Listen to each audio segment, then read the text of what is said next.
What do you, me, Beyonce, Mark Zuckerberg, and Oprah all have in common? Well, we all have the same amount of time. 168 hours in a week, 24 hours a day. So why does it feel like some people get so much more done and have it all together? And how do you do more with the time you do have so that you feel more relaxed, less busy, less stressed, and achieve the goals you have? That's the question I'm answering in this episode and the last two of Golden Girls podcast. I know you want to take a bath. I know you want to have time to take a nap. You want to sit in peace and quiet with a cup of tea. You want to have the time to exercise consistently, grow your side hustle, and oh my gosh, can you please just take a vacation? My friend, it is all possible, and I know this because trust me, I've made all the mistakes and will continue to make some along the way. I've also spent a lot of time and energy and dedication helping women to find more balance in their life, whatever that means to them. Here's what I've learned. There are 3 things you need to have more time in your life and stop feeling so darn frazzled. Those 3 things are clarity, a success mindset, and the right tools and strategies to support your goals and what you're up to in this world. Now, if you're just catching up here, the last 2 episodes of Golden Girls podcast were all about clarity and mindset, so make sure you listen to those. Today, we're getting into the juice I know you've been dying for, the tactics and the strategies. By the end of this episode, you're going to have new and refreshing ideas that actually work to help you invest the time you do have to creating the life you want, without the burnout, the exhaustion, or becoming a total hermit with no friends, unless that's what you want. Welcome to the Golden Girls podcast, where we believe you can have it all. I'm your host, Lisa Michaud, and I'm spilling tangible tips, goal-getting strategies, and real-life stories to inspire you to tackle your biggest dreams. You're a woman who knows you're made for more. Get ready to leave the excuses and self-doubt behind by being vulnerable, sharing your truth, and having honest conversations so you can succeed on your terms. Together, we'll set goals you'll actually achieve by staying motivated, having fun, and building a community of women empowering women. It's time to tap into your best self, get confident, and truly have it all. Golden Girl, let's dive in. Hey there, Golden Girl. Thank you so much for joining for another episode of Golden Girls podcast. This is hands down the most requested topic for you, and I know it's for a good reason.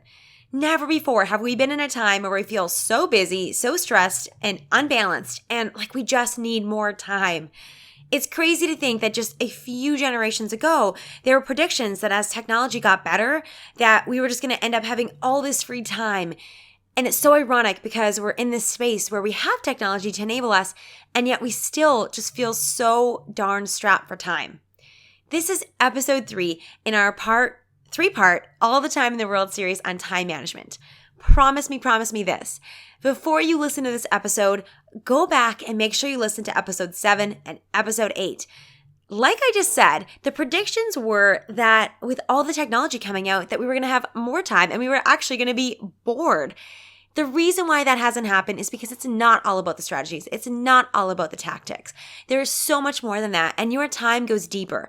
So please make sure you listen to episode 7 to get the clarity you need, answer the questions you need before you try any other time management tool, and listen to episode 8 to understand where your mindset needs to shift to set you up for success with your time. Here's the thing I can promise you. These strategies and hacks, they're not going to help you anywhere near as much as they could if you don't go back and listen to episode 7 and 8 and get the clarity and the mindset straight. So go back and do that first. All right, before I dive in, I want to share this review from Crystal from Australia. Hello to everyone down under there. Thank you so much for listening. It is so cool, by the way, to have people listening from around the world. What a gift. So I also love this episode, this review from Crystal because there's so many Aussieisms. So I don't know if that's a word, but I just made that up. So here's what she says. Lisa is a weapon. If you want to be inspired and achieve your goals, do yourself a favor and subscribe to this podcast. Lisa brings years of knowledge and experience on top of her pocket rocket energy to boost you up and get you kicking those goals. Thank you so much, Crystal. I'm sure you can hear I am laughing and love this. Like, I've never been called a weapon or a pocket rocket before, but I so appreciate that. So thank you for taking the time. Thank you for listening from down under. And I appreciate that so much. If you want to be featured next, make sure you leave a honest written review on the bottom of your Apple podcast. And I will every episode do a listener shout out or shout out to someone in my Golden Girls community. Without further ado, let's dive into the strategies that have helped me because I've got a pretty good grip on how I want to feel, on my mindset, on my goals, my desire zone, and my capacity, aka everything I just talked about in the last 2 episodes. So I'm going to talk about the number one thing you need to do, which is find out where your time is going, and I'll give you a couple strategies on how to do that. I'm going to give you tips in 3 different categories: in planning, your daily habits, and how to make sure you're doing the right things. And the last thing I'm going to leave you with is the most important. Like, if you take nothing else away, it is the number one thing that you have to focus on with all of your time management. And you don't want to miss out on that, so make sure you stay tuned to the end to hear that. All right, let's talk number 1 about where your time is going. So often I get people messaging me or asking me or talking to me or clients coming to me and being like, I need more time, and give me some time management tips. And I got to say this is the most powerful thing that you can do. I got a quick caveat in here. If you've already listened to episode 7 and 8, that's where you got to start. But assuming you've already done that, now what we've got to do is figure out where your time is going, because what looks like a great week for you might be a terrible week for someone else, and vice versa. So there is no one way to structure your week. There is no one way of how you should be spending your time. It is so personal. And first, we got to figure out where you're actually spending it. What I recommend doing is this: track your time for 1 week. Figure out where it's going. Then at the end of the week, you tally up where you spent your time doing, and you reflect. Was it what you thought? What was your happiest time spent? What are you looking back on and saying, wow, I can't believe I spent that much time on that? What are you proud of, and what do you want to change? I do this at least 2 to 4 times a year, and I recommend this for my clients. And let me tell you, I've been doing this in my mastermind and with my private clients, and I always get such incredible feedback on this. I once had a client who was resistant to doing this, and she's like, Lisa, I'm just so scared to do this. I know I don't have any time. I know I'm not going to find anything. So the thought of doing this and finding those results is just going to be depressing. And I encouraged her. I said, just push through and just give it a try. She came back and was like, wow, I'm so amazed. I found 4 hours back in my week that I didn't even realize. This is from someone who didn't even want to do the exercise because she was so afraid she had no time. So I know you might be thinking, Lisa, I already know where my time is going. Trust me, you will learn something from this exercise. So I encourage you. You can do, by the way, there's a software called Toggle. You can use something like that to track your time. I personally use a super not fancy Excel spreadsheet that is also really powerful. And if you want to use what I use and what I give to my mastermind clients, like I said, not fancy, please lower your expectations a little on this, is you can get your time tracker at lisamichaud.com/time tracker. I decided I'd share it with you guys, so you can grab it there, and the link is in the show notes there too. So literally all you do, track your time for a full week and just start today. Don't worry about, I'm leaving Friday early for a dentist appointment, or, this happened, or this week is a little different because I'm actually seeing my friends. Every week is going to be a little different. The point is to just get started. Track this week, see where your time is going, and reflect on it at the end. That way you can use these strategies and tips to deliver what you want the most in your life. Now, the second way that you can do this and find out where your time is going, you can do this in the past or going forward here. This is the calendar audit. And I talk about it more in episode 4. So if you want to know more, go back and listen to that. But basically with your calendar audit, you look at the past and look at where was your time spent? What were your major accomplishments? What was the proudest moments? What were the happiest things that came to your mind in your life? And literally looking at your calendar, look at how you spent the last, 3 months or 6 months or 1 year or 2 years, and figure out what were the things that actually got you your accomplishments? What are the things that were your happiest time spent? What were your proud moments? And then the opposite. What was a waste of time? What was a waste of energy? Who did you not enjoy spending your time with? When you are able to look at your calendar audit from the past and then again track going forward, you're going to have a really good idea of where your time has been going and how you're spending it right now. Once you know that, then we can layer on strategies. Then we can make shifts here. And I'm going to share with you guys a whole bunch of tips, by the way. Not to say that you can't start them right away, but honestly, if you first know where your time is going, it's going to give you so much clarity. Also, a little fun fact here, a lot of my clients report that even just the act of tracking, like just tracking their time, they're a lot more conscious of how much time they're spending on social media or how much time they're wasting, doing things that aren't important. So I've had clients that are like, I'm going to track for a whole month. And they do. And they realize they get so much more done because they're almost holding themselves accountable in a different way. So I highly recommend you do that, and make sure you grab the time tracker, lisamichaud.com/time tracker, and print it out or use it on your computer. And I know you will definitely get some ahas out of there. I can't wait to see how much time you get back, by the way. Whenever I do it, I usually get at least 4 to 8 hours back. It's pretty cool. Okay, Now I'm going to give you a bunch of ideas and strategies. Not all of them are going to work for you. Not all of them are going to work for all things or everyone. I encourage you to just try something new. Just try one and give it a few weeks to iron it out. Don't try and do all of these things. It's going to be super overwhelming, and we know that doing all the things doesn't work. So just pick one or two, give it a few weeks, and then try something else. Some of these may work for you at home or at work better, but definitely if you try and do them all, that's just a recipe for disaster. Each of these has helped me or my clients at different stages of life, and so I highly encourage you to give them a try, and I hope you hear something new, because not all of them are your conventional time management strategies, which is why I believe in them so much. I've broken the tips down into 3 categories to help make it easier. Number 1 is planning, number 2 is daily habits, and number 3 is doing the right things. Let's start with planning. Okay, this is the biggest thing that has made a difference in my life, which is planning my week. If you are not planning your week, this is the silver bullet. This is going to help you make the biggest difference. I know it. It's basically a practice of taking 20 to 30 minutes once a week, either on a Friday afternoon, a Sunday night, Monday morning, and planning what's ahead for the week ahead. What you want to look at is, what are your top priorities? What do you want to achieve this week? What are the actions you're going to take? How do you want to feel, of course, and making sure those things are all matching in, and then actually blocking the time in there. If you're not doing this, oh my gosh, this is gonna change your whole world. It changed so much things for me. This is how I exercise consistently. This is how I do the work that I want to do. This is how my husband and I have date nights. This is how we do vacations. This is how I see my friends. This is how I do, not all the things, but all the things in my life. This is how I make it happen. You can I also have a weekly planner that I use that I share out. So you guys can grab it at lisamishow.com/week. And one of the questions I also get you to do is to share what's one thing that you did last week and that you're proud of. Because I think so often we forget to celebrate. So I highly recommend you grab that planner. You don't have to use my planner, by the way. You can literally just put 20, 30 minutes aside in your calendar to plan what you're doing this week ahead. Okay, so once you have planned your week on the planner, you know what you're up to for the week. Now, here's my second tip. The best way to honor a dream in your heart is to give it the time on your calendar. Block that time. So whatever you say you want to do, you're going to actually chunk it out. You're going to estimate how much time that's going to take you.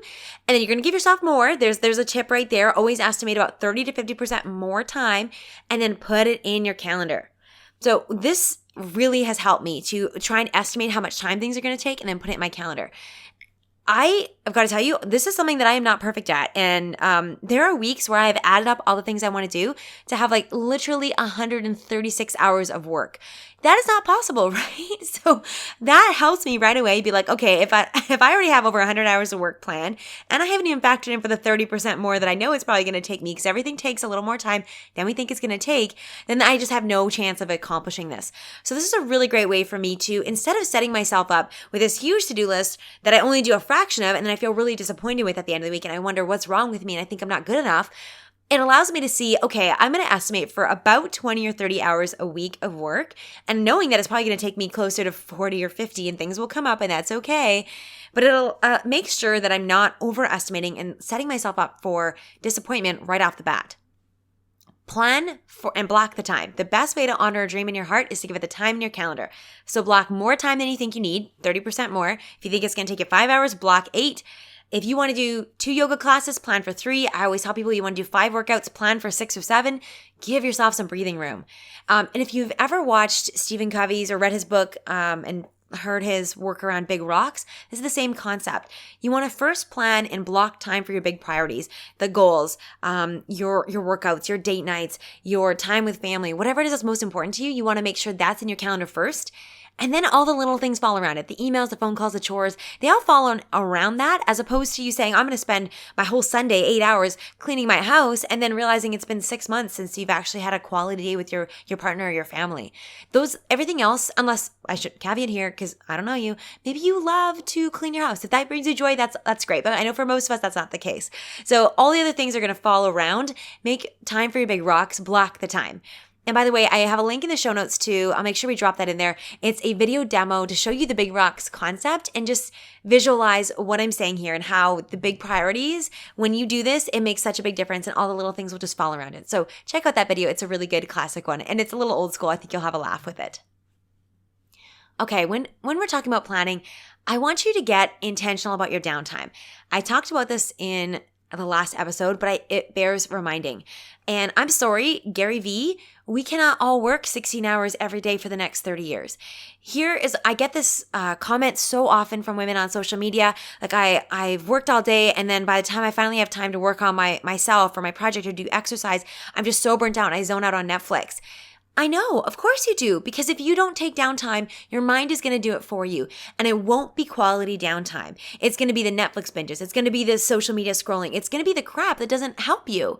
So if you've ever gotten to the end of the day and thought, wow, I wish I could write my new blog post or do my research, only to then find yourself zoning out, then that's because you're not giving yourself real downtime, and instead your brain has forced you to take downtime. As you think about your days and your weeks, think about what quality downtime means to you and make that happen. Block out the time for guilt-free you time. You want to have a bubble bath and a good book and maybe a glass of champagne? Do it. Plan the time. Book it out. Do you want to garden? Make time for it. Put aside Saturday morning or whatever works for you. Do you want to meditate? Do that instead of forcing yourself to be more productive. Now, I also want to say this caveat. There's nothing against Netflix, but there is a massive difference between watching a show that you're excited to watch and have been looking forward to and are enjoying, and zoning out because your brain is dead, only to then feel guilty about it afterwards and beat yourself up for it. Or you put on Netflix and you're only like 20% watching it because you're scrolling on your phone mindlessly at the same time. Like, do you see the difference here? Plan for the downtime you actually dream of. That's what's going to fill you up. That's what's going to nourish you. It's not about how much time you have. Let me tell you, 1 hour of really good downtime is so much better than 3 hours of low quality. I'm exhausted, so my brain just made me tune out for the last 3 hours. Trust me, plan for the downtime. Otherwise, the scroll hole will suck you down instead. All right, here's how I suggest planning your day. Every day, a daily habit I suggest, and maybe I should have put this in the daily section, but hey, you know what? I think it's worth talking about in terms of planning. Think about how you want to feel and what will you do to feel this way? That is question 1. How do you want to feel today? Do you want to feel energized? Do you want to feel connected? Do you want to feel joyful? And make sure you're doing something every day to feel that way. And probably this is going to link to your goal. You know, your goal should be tied to how you want to feel. And this is where it's so powerful, is because then you don't have to wait till 6 months from now or 3 years from now when you've hit your goal. You can feel that way in a small way today, which is so powerful. Every day, I want you to plan and say, what are my top 3 priorities? And match your energy with the tasks that need to be done. Remember, you only have about 5 to 6 hours a day of key energy. How will you spend it? I did that today. I looked at my list and I said, okay, if I only got 5-ish hours of really good productive work, what's the most important thing? And I'm like, hey, I got to record this episode because that's where my energy is. That's how I want to show up for you guys, with that bright, fresh energy. Okay, here's another question I want you to ask yourself every day. And this question is so good. This has saved me many, many times. What might trip me up today, and how will my best self handle it? Okay, here's how this helps me. And you can literally, I do a practice where I write this down, but you can also just ask yourself this in the shower. So one of the big rub points in my marriage with my husband, Troy, is me being late. And my husband always wants to be early. And so many times before an event, I'm scrambling to get ready. He's already at the door. It's stressful. This is the time when we argue, and it's just not, it doesn't really have to happen, right? And obviously me being the late person, and I'm sure some of you guys are the early people, so you're probably on my husband's side. But for me, I'm like, oh, it's okay for 5 minutes late. And for him, he's like, no, I just want to be early. So there's been days when I ask myself this question, actually many days, and I can see that the end of the day is getting crammed, and that might mean that I end up late for something that my husband and I are doing, and that's going to stress him out, and then we're going to get in an argument that just doesn't need to be there. So when I ask myself in the morning, what might trip me up? Well, what might trip me up, if I ask myself this at 7 a.m. or 9 a.m., I realize, hey, you know what? My end of the day is going to get really jam-packed. I might then be rushing to get ready, and we might be late, and then that's going to just ruin the whole point of the date night and the point of going out and doing this fun thing. And it's just not worth it. So I ask myself, how will I handle it now? How will my best self show up? Well, okay, here's what I'm going to do. I'm going to set a timer at the end of the day. I'm going to start with this urgent task. I'm going to have a shower at lunch or do my makeup while I'm watching this video, or whatever it's going to do to help to make sure that the end of the day isn't rushed. So this has meant that instead of 6 o'clock that I, all of a sudden am trying to cram in the rest of my to-do list and I'm texting in the shower and I'm anxious as my husband is at the door waiting for me, it means that I plan several hours in advance so I don't get into the situation. It helps me be proactive. Now that is my personal situation. I don't know what trips you up, but asking yourself this, what might trip me up today and how am I best off handle it? Asking yourself that question, getting in that habit every day, oh my gosh, it will be such a life changer for you because it'll allow you to be proactive and show up as your best self in the tough moments.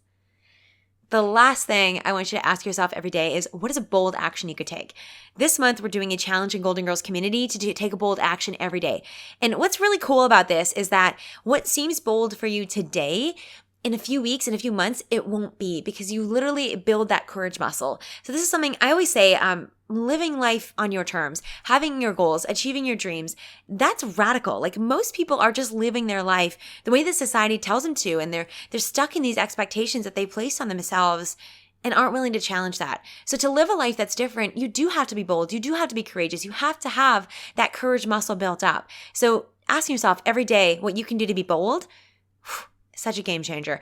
And then actually taking action, you're going to see that you're so much more capable than you even know. I know that went a little bit away from time management, but I also hope that you're seeing that this all interlaces, right? And this is why time management, again, a hack is not just enough.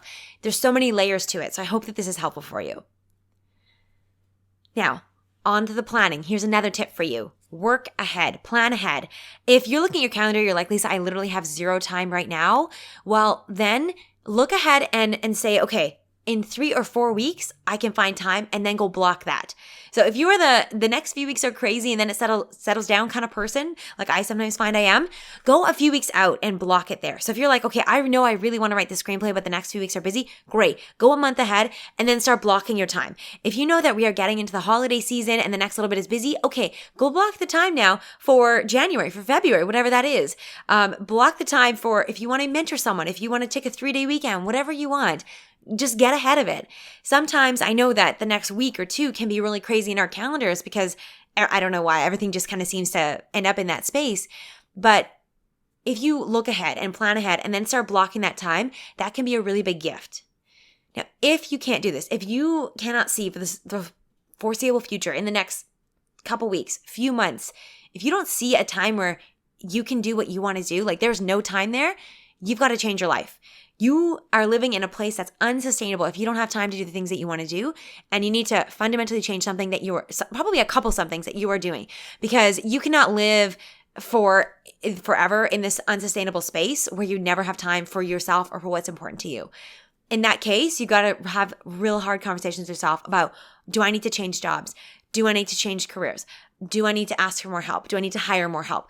Do I need to say no to this big commitment? What do I need to do to create the space for what I really want?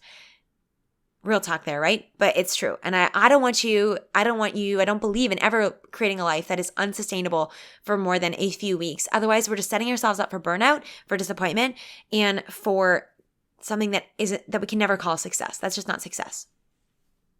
All right, here's a little bit of a weird tip, but I really like it. So I want to talk about procrastination.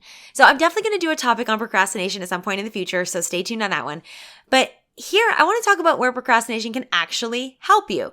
There is research that shows that creativity actually comes from last-minute pressure. In Adam Grant's book, Originals, How Nonconformists Move the World, great book, by the way, there are research and examples that show that procrastination can boost your creativity. Now, I gotta say this, there's no one strategy for everyone all the time, and I know I actually talked about giving yourself more time than you needed, but there can be benefits sometimes to rushing and doing things last minute. We know that there are 2 types of people. They're the people that if something is due in 4 weeks, you do 25% every week for the next 4 weeks. That is my husband. Then there are the rest of us. I am a last minute person, and I actually do well with last minute pressure and getting things done. I know a lot of you guys can relate to this. And so if you're a fellow procrastinator or last minute person, I see you, I feel you, high fives to you. And you probably relate to feeling a lot of shame on this and a lot of guilt. Society makes us think that we lack discipline or consistency. And it's not really the truth, because procrastination can bring us a lot of creativity. In fact, the iconic I Have a Dream part of Martin Luther King's speech was added at the last minute, like at 2 a.m. And that to this day is what sticks in our mind. There is magic that happens from last minute pressure. So to be clear here, there's times where procrastination helps and times where it doesn't. If you're procrastinating on seeing your doctor or saving for your future, this is not for you. Make the appointment. Start putting money aside and start paying down your debt. Do not procrastinate on that. But if the task that you're doing is a creative one, writing, designing, recording a podcast, just an example, waiting until closer to the deadline will help you get more creative. This means you do need to set deadlines and make sure you plan to give yourself enough time, okay? So for example, if I'm releasing episodes on a Tuesday, I shouldn't fill my whole Monday with coaching clients and meetings and then force myself to record at 2 a.m. That's not gonna be great. Instead, what I can do and what you can do is leave time on the day before or a couple days before, if it's a presentation you're working on or a blog post or something like that, and give yourself that time to then finalize and record and allow that creativity to come through.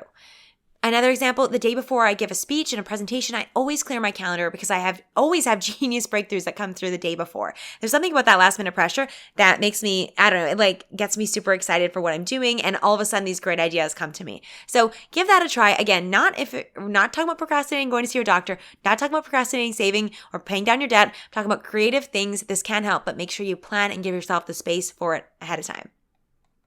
Here's another fun little tip for you. I call it the surprise moments. In your phone, I encourage you to have a list of things that you want to do based on time. I call it the surprise can-do list. So remember when I asked you what would you do with an extra 15 minutes of time a couple weeks ago? Or what would you do with an extra hour of time? If I'm asking you that now, what would you say? I recommend creating a list using Evernote or Google Drive or a note in your phone, and have separate sections for when you have 15 minutes, what you would do if you had an hour or 3 hours or a day. Then whenever you have a moment or you catch yourself saying or thinking, I wish I had time for this, or I'd love to do that, add it to the list. Is there an article you want to read? Well, add it to the list and link it. Is there a place you'd like to go? Add it in. Is there a walk or a route to work you want to try? Anything goes. Do you want to leave a review for Golden Girls Podcast? Just saying that, add that to your 15-minute list or less. Maybe with an hour you'd have a bath or try a yoga class. And whatever that is, I want you to keep these lists in your phone or somewhere they're going to be handy. Because here's the thing, there are always going to be surprise moments. And what happens is that we don't always capitalize on these. There are times when you have to wait. Appointments or meetings or events are going to get canceled. And the problem is that we often just get absorbed in what we're already doing. AKA, we just keep hanging on our emails, or we go on social media, or we clean our house. The key here is to stop. The key is to stop and take that surprise moment and actually do something intentional with you. So let me give you an example. A few months ago, I went to for a massage. So I walked over to the clinic and I walked in the door. I took my coat off and I rolled my shoulders. I could feel the tension just releasing. And I was like, yeah, it's massage time. And then the receptionist checked me in only to tell me I had no appointment. So I don't know what happened there, only that I know our calendars didn't sync up. But in that moment, I had a choice. Do I run home and go back to work? Or do I take this bonus hour for myself? Well, I'd already planned to be doing something, so it was surprise time. And I looked at my list, and one of the things was walk along the seawall by myself. So I went and I did it. Let me tell you, it was tempting to go home and get work done. It was tempting to just go to the grocery store or to get angry and rant about it and be upset and have that throw off my day. But instead, I went to my surprise moment list and I did something on it, and it felt amazing. So here's my challenge to you. Create this little list, your surprise moments, and then every time you have some bonus time, do something on it. If you're waiting at the doctor's office, check your list. What could you do with 15 minutes? Do you have a meeting canceled? Go to the list. Bonus time comes up more often than you realize. But if you always just stuff it with work and crap and all the things that you're already doing, well, then you never get to the things that you really wanted to do. So those are all my tips for planning. Now let's talk about daily time management tips. These are things that you can do every day to help you keep track of your time and be more successful. Number 1, enable your technology to enable you.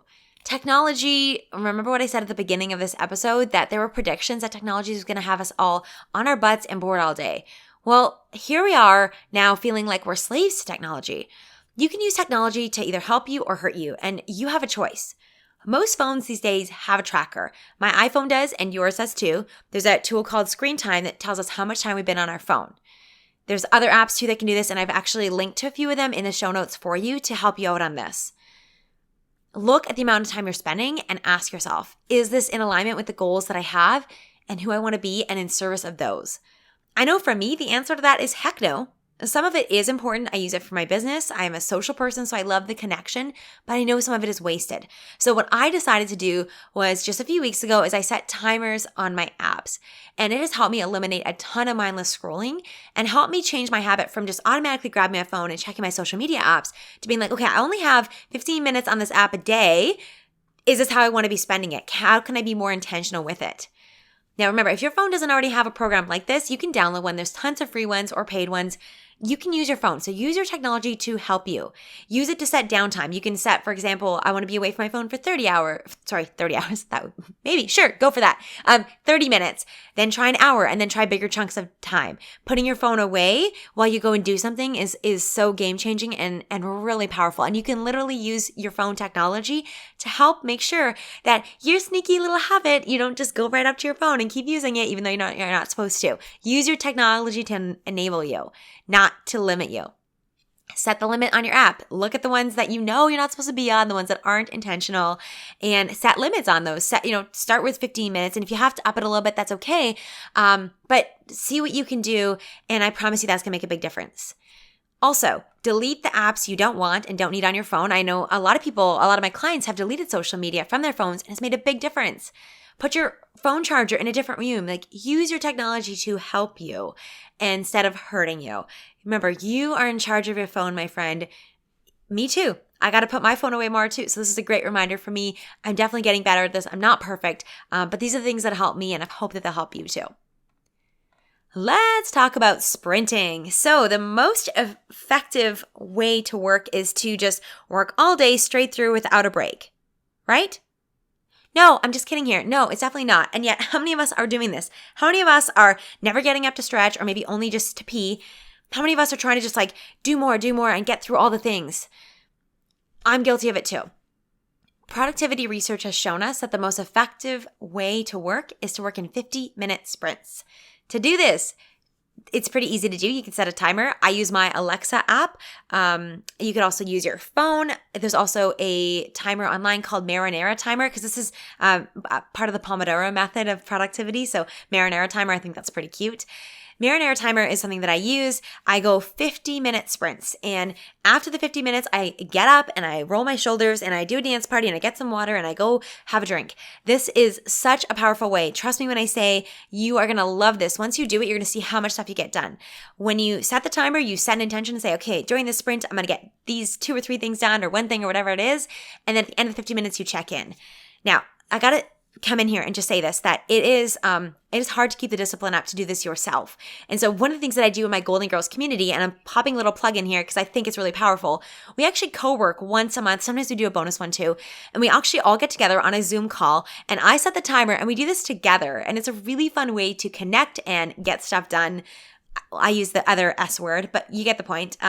It's really fun. And if you want to join my community, I'd love to have you hop on the wait list. I'll drop the link here below too. But you can do this on your own too. You can do this with a friend, do this with your team at work, do this with other people because it's a really fun way to co-work and be productive and do the things that are meaningful. Now, 50 minutes of work, 5 or 10 minute break. Here's my little tip for you, something that I've refined over time. Don't go on your phone during your break and just do more work, okay? I'm guilty of that. I did that and I was like, why am I still tired? That is not a disconnect. So please make sure that you are not just using your, quote, break to just go on your phone and do more, okay? Use it as a chance to actually disconnect. And if you want to join Golden Girls community where we do this once a month all together as a group, super fun, so productive, and just a really great chance to connect and work together and use some of these time management strategies and implement them right away, hop on the wait list, and the link is in the show notes or lisamishow.com/community. I'd love to see you in there. If this is something that sounds fun to you, you got to join in.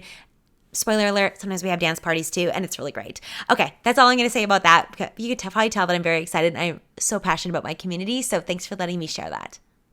All right, so here's another tip for your day and how to make the most of it. One of them is to eat that frog. What the heck is a frog? I don't literally mean eating a frog. This is from Brian Tracy's book, Eat That Frog. Hello. He says your frog is that thing that you're dreading, or like the hardest thing that's in your day. And he recommends to start your day with that. Most research has shown us that we have the most willpower at the beginning of the day, and as the day goes on, our willpower decreases. Same thing with our decision making. We can make better decisions at the beginning of the day and less at the end of the day. That's actually why you'll see like Mark Zuckerberg always wears the same outfit, because he wants to minimize the number of decisions that he makes. So he just wears pretty much the same thing, sweatshirt and jeans every day.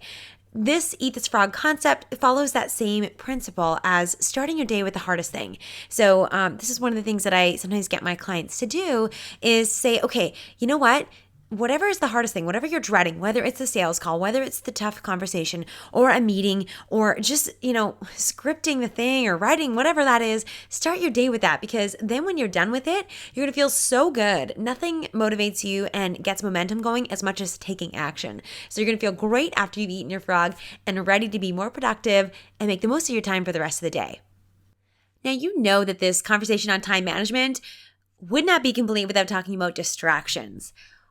I know that this is one of the biggest things that sucks away our time, distractions. The best thing I can say to you is to make it easy for yourself. So close out your email, turn off your social media, close all notifications, put your phone away from you. For example, I often put my phone charger, it's away from my desk, so I have to put my phone over there.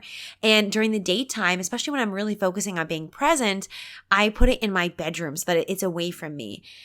If you're in an office environment, I know that there's this old school idea that having an open door policy is the best thing and it makes you more accessible and relatable and all those things. But the truth is that it's also sucking your time. It's just distracting you and making you less productive and wasting your time. So here's what I recommend doing instead. Change the way that you work to office hours. So have an hour or two a day or whatever you can do where you're available for people. And this stuff is obviously going to take some communication, but when you do this, when you put these systems in place, you allow for yourself to actually be able to make the most of your time. And instead of trying to do all the things at once and forgetting where you were, you're going to get more things done. I know most of your leaders, your bosses, your team is going to really understand if they get this, if you explain this to them, and also if you support them in doing this too. It's actually a really great way that you can add value to your whole office, your team, your business. If you say to everyone and say, hey guys, us all being distracted all the time isn't really helping. So let's make sure that we have a certain number of hours a day or certain times where we're available and connect then instead of all of the time. Put a sign on your door or workplace if you have to. This is something that I've had to do too, even in my life. I work at home. And so sometimes when my husband's home, he wants to ask me a question, or he has questions about, what are we having for dinner, or have you seen my socks, or whatever that is. And I've had to be really clear with him too and say, hey, hon, I'm going to be focused for the next 50 minutes for doing my sprints. And so if you have something, just write it down. I literally will even give him a piece of paper and a pen. I'm like, just write it down here, whatever it is, so you don't forget about it. And we'll come back to it when I'm done. And same thing when we have guests at the house. It's been a process for me to learn over the last couple of years to set aside work time for work time and social time for social time. So when we have guests, I do the same thing. I say, hey, for the next little bit, I'm going to be working. Here's a piece of paper. Write down what you need from me, and then we can chat. Social media, email, phone, texting, all these things, they can be important, but they also more likely are not that important. And they feel important because they're urgent, but they're really not. So I recommend putting aside time in your day to tackle these. And maybe you can do like an hour in the morning, an hour at the end of the day to batch all of these things. And we've talked a little bit about batching. We'll talk about it more. But that's basically just doing it all at once. Instead of being, in your email, then on your social media, then trying to write that social media post and then trying to get back to the other person on the phone, that just separates your time, separates your attention. Put aside, if you can do an hour a day, twice a day, that's amazing to do that. Let your coworkers, your family, anybody, your team know that you need this uninterrupted time. One of the other things that I've done is I actually have an out of office on my email and have it on all the time. It basically says this in a really nice way. It says, I don't respond to non-urgent emails. I just don't. And if we have a pre-standing coaching call or a meeting, I will be there 100%. And if it's urgent, here's my number.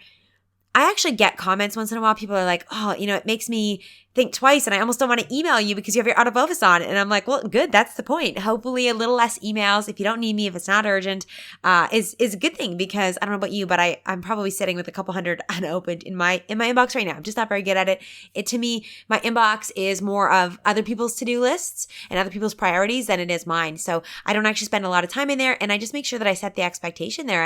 I let people know, hey, I'm just not in my email. So if you're one of my clients, or if you want to be a client, like, I'll get back to you. If we got something pre-standing, I will be there. If it's urgent, here's my number. Otherwise, I don't respond to it. So I hope you don't have to go that far, that extreme, but I wanted to give you that example and remind you that you're in control. You're in charge. Like, your inbox is not attached to you. You don't have to do it. It's only if it's meaningful for you and if it's going to align with your goals and what's important to you. Okay, a couple more last tips that help me every day. So one of the things that I do is I make sure I plan the next day the night before. So I don't necessarily know everything or exactly when I'm going to do it. And I do allow for, in the mornings, checking in, asking myself, how I want to feel, what are my priorities, what bold action I'm going to take, and also checking in on what might trip me up and how my best self show up for it. So I definitely do that in the morning of.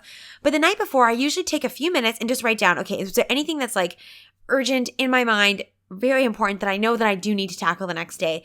That way, it's not rattling it around in my head all evening, or I'm not laying in bed making my to-do list. I've written it down, it's there, and I know it's there. And the next morning, I will look at it and then make the right plan for the day. But I find that the night before, before I leave my desk at the end of the day, writing it down just helps me get it all out of my head so I can be present for the evening. I know I gave you guys the tip of giving yourself more time, and believe me, that's really powerful, but it can also be fun, and I also said this at the beginning, that some of these tips are going to work for different times and different spaces and different tasks depending on what you're doing. You can actually flip that on its head, and what you can do instead, here's a little time management tip and strategy, is challenging yourself to do it faster. Set a timer and see if you can do a task faster than you think. I wouldn't suggest doing this with super critical or important, brain intensive tasks, but this is really powerful for things like tidying your living room. You'll be shocked at how much 20 minutes of hustle can get done if you say, I'm going to organize the living room in 20 minutes instead of just lazily, slowly putting things away where it feels like you've done it all day. Then you actually have time to sit down and enjoy. I do this with dishes sometimes. Honestly, sometimes I do it with my emails too. I'm like, okay, how many can I just crank out and get done here instead of spending all day and kind of puttering around? So this can be actually a really great strategy too, is to set a timer and say, hey, you know what? Can I get this done in 20 minutes? Could I get this done in 30 minutes? Can I get this done in 5 minutes? Depending on what that is, and challenge yourself to put a little hustle in it. It's, again, not for the super critical or important things or the things that are really going to move the needle, but for the things that they have to get done. Make a little game with yourself and see how fast you can get them done. For the perfectionists out there, here's a little tip. Challenge yourself, instead of worrying about getting to 100%, which I know perfectionism, that's what we want to do. Challenge yourself to just get to 80%. So put down 80% of the blog post, write it down. Get 80% of your spreadsheet done, or get to 80% accuracy. Just get it out there. Get 80% of your presentation done, whatever you're working on, 80%. Setting a timer can help on this too.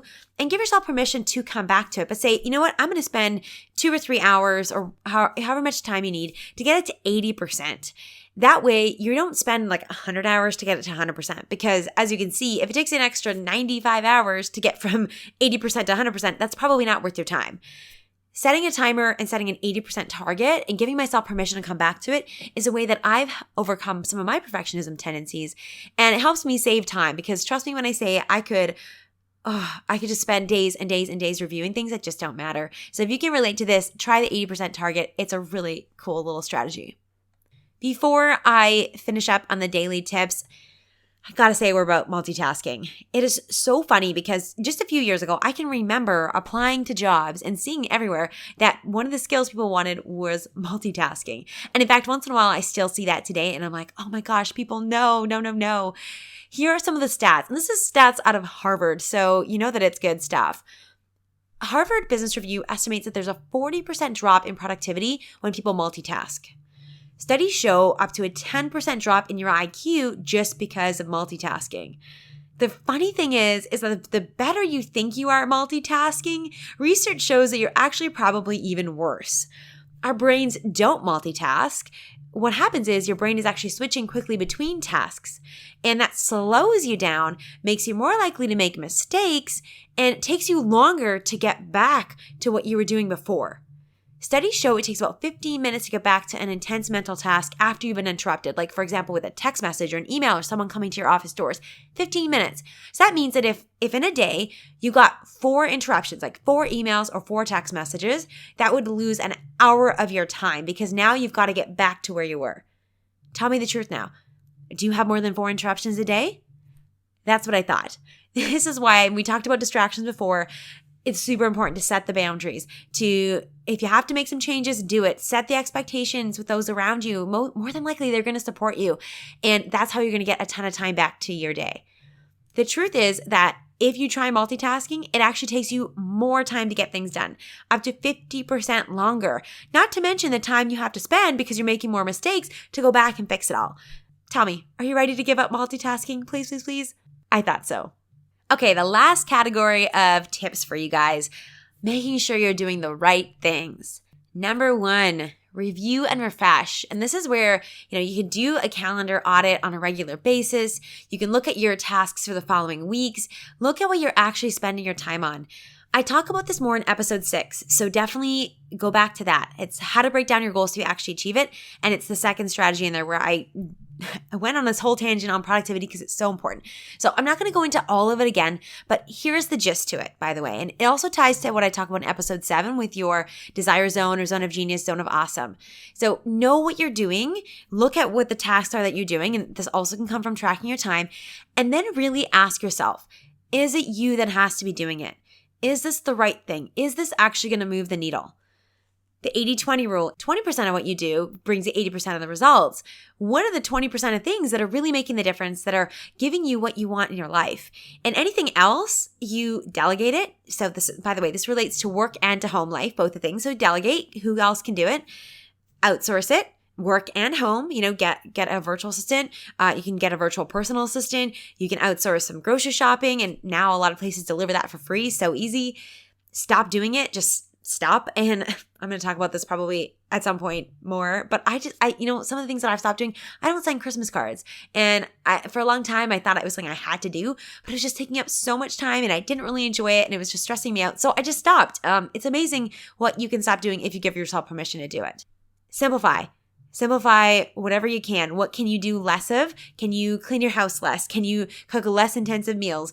Batching. Can you batch some of your meals? Can you batch some more of your cleaning? Can you batch your emails? Batch your social media? Batch your podcast recordings? Batch your writing? Batch creating your presentation? So many things you can batch when you do it all at once. That way you're not dealing with that 15-minute lag every time you're being pulled from direction to direction. I'm going to talk quickly about stacking too. That's another little strategy here. These are for things, by the way, that are not in your desire zone, not in the things that are the best use of your time, but you still have to do them sometimes. Stacking is a great tool when you're doing something that doesn't require a ton of mental attention, and you can add on something that maybe does. So for example, going for a walk and having a conversation with a friend. Driving and listening to a podcast, doing the dishes, listening to a podcast. And I know some of you guys bring me with you for dishes, and I think I was helping you move last week, which is so funny. And that's really great. Or listening to an online course, or maybe having a conversation with a friend while you guys are eating dinner together. So whether you're close together, whether you're doing Skype dinner dates, which I totally do with my friends from afar too. So that's what stacking is. Stacking is not multitasking. Multitasking is trying to do 2 things that require your attention and undivided attention. You know the difference. You know the difference. You know when it's working for you and when it's not. Asking for help. I want to just call this out as a strategy too, because I have done this many points in my life. Since having Sonoma, Troy has stepped up in so many ways. Thank you, by the way, honey. If you're listening to this, you're amazing. He's stepped up to not only help around the house and in our lives. I think a lot of women, we take on the mental load too, right? Figuring out the social events and getting gifts for people and making sure everyone's got clothes and the house is stocked and all those things. Like, he has really stepped up, and I've had to ask for this help because I just couldn't do it all. And so I want to just say that that's also a time management strategy, is asking for help. So do that. If there's something that you need help with, do that. None of us do it alone. And I really believe that asking for help, people love helping too. When we ask for help, we also give other people the joy of helping us and giving back. So don't think you can do it all yourself. And yes, think about that. You're going to give someone else joy because they're going to help you and it's going to make them feel really good and strengthen your relationship there too. And remember, they can always say no. So don't feel like you're putting your own people pleasing onto them, which is something that I struggled with for a long time, which is how I know that. But asking for help is a real time management strategy.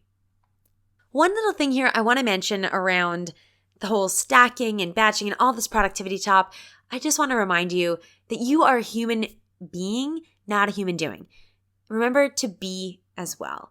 There is a magic in quiet, and you don't have to stuff every moment with being productive.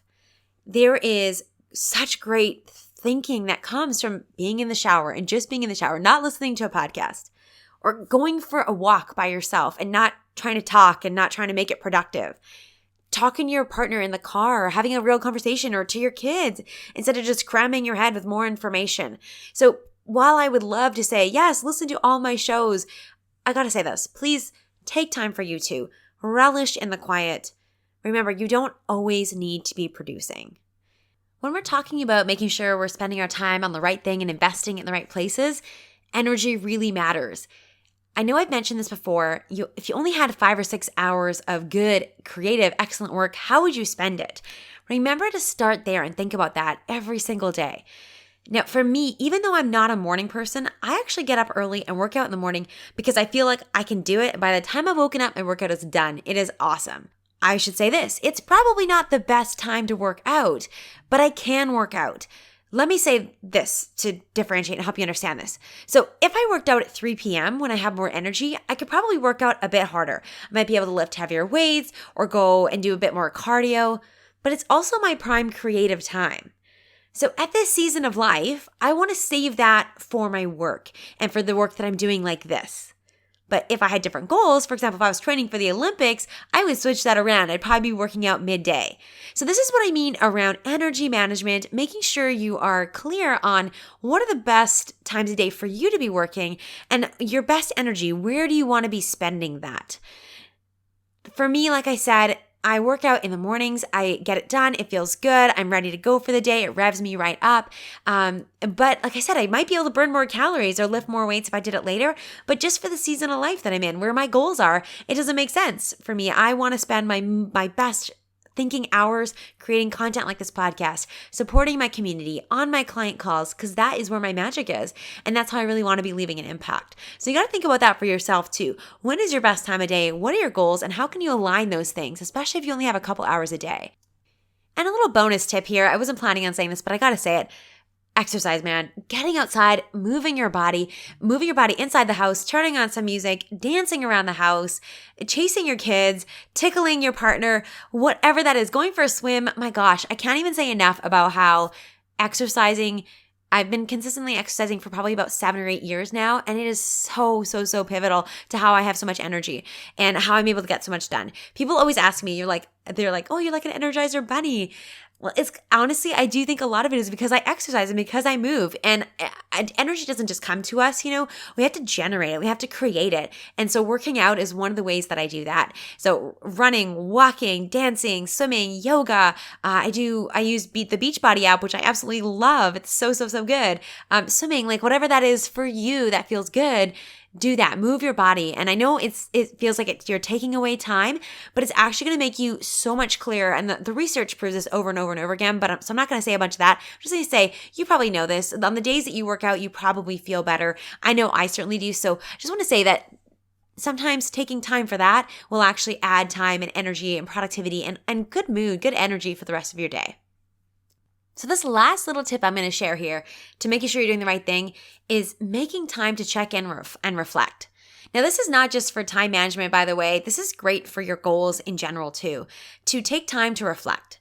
Now, this can mean at the end of the day, doing gratitude. I highly recommend that. I know it's super cliche, but it really does make a difference. And also reflecting on what went well for the day. How did you feel and what made you feel that way? What was good and what would you like to improve? Every single week, I recommend checking in at the end of the week. What went well? How did you feel? How are you feeling in terms of balance? How about at the end of the month? And I do a monthly reflection at the end of every month to reflect and celebrate what I did and what I'm proud of, and then figure out what's next for the future month. The thing is that what worked now may or may not work in 6 months, and what worked 3 months ago may or may not be working today. And one of the most powerful things is just checking in and seeing what's working for you. It doesn't sound super game-changing. It's not that new or refreshing, but are you doing it? Chances are probably not. Even I catch myself sometimes being so busy that I forget to reflect on the week, or I kind of skip over that page in my planner.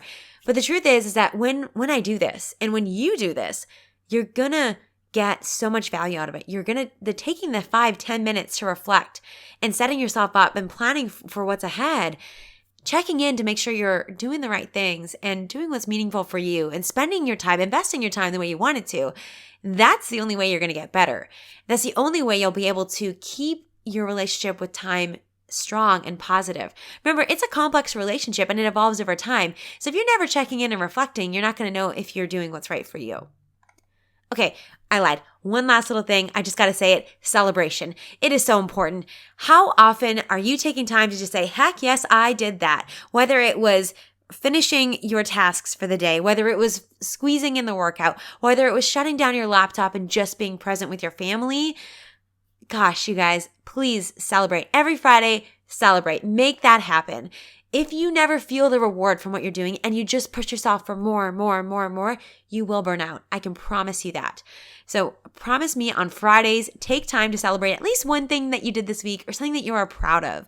And remember, if you have my weekly planner, grab that link in the show notes there, lisameshow.com/week. I built this in for a reason. I ask you, what are you proud of? And that's intentional because I want you to feel good about how far you've come. And when you come from that place of pride and excitement and celebration, it primes you for even more success. So in a way, it is a time management strategy and tip because when you feel good, you do more good. You are more good. You can feel the way you want to feel. I know that was a lot of strategies and tips, and I hope there was some in there, I'm sure there were, that you've never heard before. Please don't feel overwhelmed to do all the things. Start with 1 or 2 and see what works for you. I got to share this, which is the most important thing in all of time management. And I have to put this in here because I know that you are sometimes guilty of not doing this. And that is taking time for you. Remember this, that above everything else, everything comes from you, good or bad. What you have in your life is a result of how you're caring for yourself or how you're not. Don't use these strategies simply to try and cram more into your life or just to do more for others. Use these strategies and these tips and these tools for you to feel like the best version of you, whatever that means. For you to be a happier, more joyful, more positive, less stressed version of you. So use these not to pressure yourself to do more, not to play into that narrative that you're not enough right now and so that's why you need to do more. But instead use these to create that space. And remember that the number one thing is that it's about you and you feeling great. When you feel great, everything else is so much better in your life. With all of these strategies and tips, I know it can be really easy to get so focused on productivity that we forget what's most important. And that is how you're experiencing life, how you're feeling, and who you're becoming. Your time is precious. It is the most important currency that you have. And no matter how you decide to spend it, I hope that you've learned some ideas from this episode and from the ones before it to help you invest your time in what matters the most. Come back to these episodes at the beginning of the new year as you're getting started, after any major life transition like a new job or a business or a partnership, a big goal, a new family member, anything. Come back to them a few times a year to refresh. Remember, your time is a changing relationship, so don't just ignore it. Come back to it. I know this was a lot. 3 episodes on time management. Holy moly, Lisa, what did I talk about? Let me sum it up here for you real quickly. It's really only about 3 things. Number 1, which is clarity. How do you want to feel? What is your goal? What is your capacity? How much time do you really have to dedicate to it? And what is your zone of awesome, your desire zone? What are the things that you are awesome at and that you are passionate about, and how do you spend more time there? That's clarity. That's number 1. Number 2 is your mindset. You have enough time and you are in charge. I want you to get intentional AF about how you're spending your time, both your downtime and your uptime. uncover any limiting beliefs, like how your fear of failure, success, people-pleasing, perfectionism, all of those things. When you uncover those limiting beliefs, you're going to see that all of a sudden you're going to have more time, and it's going to make your relationships and everything else in your life so much stronger. The third thing here is really about your habits, knowing where your time is going and making sure it's in the right place. Having a plan for success, having the daily habits in place, and of course, doing the right things. Clarity, mindset, and your habits. That's what it's all about. Golden Girl, thank you so much for listening to this. I am so proud to have you here in our community. Don't forget to grab your free time tracker. Remember, it's not super fancy, but I do hope that it helps. It's what I use and what I share with my students and my clients. lisamichaud.com/tracker. And you can also grab your free weekly planner at lisamichaud.com/week. Don't worry, it's all in the show notes. Go ahead and grab them in your phone. Please take a moment and think about someone in your life that wants more time. Someone that is so busy, someone that needs more time for themselves. I would love for you to pull out your phone and hit share. Share this episode with the person you know that needs it the most. If you're feeling extra special and amazing, I'd love for you to also take a screenshot and share this on social and tag me, because I love knowing that you're listening and it means the world to me. I appreciate you listening, and I also want this to be a two-way conversation. So I would love to know, as you're doing your tracking and you figure out where your time is going, when you're doing your weekly planning, I would love to hear it. Send me a message, tag me on social, send me an email. Heck, next time you see me at an event or in person, wherever, come on up and tell me. It just lights me up. I've been getting messages from you guys, and you guys are sharing on your social media your list of 100 dreams, and it just lights me up. So as you're doing your tracking, your weekly planning, you're trying any of these things, if you're sprinting, whatever you're doing, please let me know. This is more than just about me speaking to you. I want to hear from you. I want to know what's working. I want to know what you're trying. And I want to have a relationship with you. That sounds weird. I don't know why I said that, but I want to be connected with you and know what's helping you and where I can help you more. So thank you again for listening. I hope you have an amazing day. Stay tuned. I've got some great episodes coming up for Golden Girls podcast. We have some incredible guests coming that I can't share yet, but I'm super excited. So if you haven't already, make sure you hit subscribe, and I will talk to you in the next episode of Golden Girls podcast. Thank you so much for listening. If something spoke to you, send me a message by sharing this episode and tagging me on social media. If you know someone who would love to hear this episode, please share it with them too. Because I love surprises, make sure you subscribe to the Golden Girls podcast today. It's the only way to find out about bonus surprise episodes and make sure you don't miss a single beat on your golden journey. Thanks again for listening, and I will talk to you in the next episode of the Golden Girls podcast.